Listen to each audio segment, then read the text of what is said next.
Oil is a critical building block of the modern world. Suppliers everywhere are looking for ways to optimize production of their wells to meet global demand. In response, producers have begun drilling horizontal wells. However, the curvature in these wells leads to persistent equipment wear, and this wear reduces the efficiency of oil extraction operations. Every year, thousands of new horizontal wells are being drilled. With these wells comes friction between the oil rod and the well tubing, which eventually leads to the formation of holes, preventing oil from being pumped to the surface. According to industry leaders, drilling companies consequently face replacement costs of up to $150,000, in addition to the costs of well downtime. Now, a simple solution exists: the rod roller.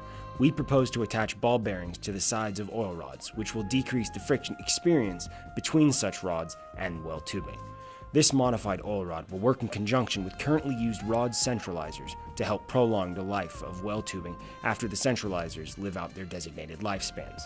Using this technology, the prevention of hole wear in well tubing has the potential to reduce oil extraction downtime, ultimately allowing greater consumer benefit from oil-based products.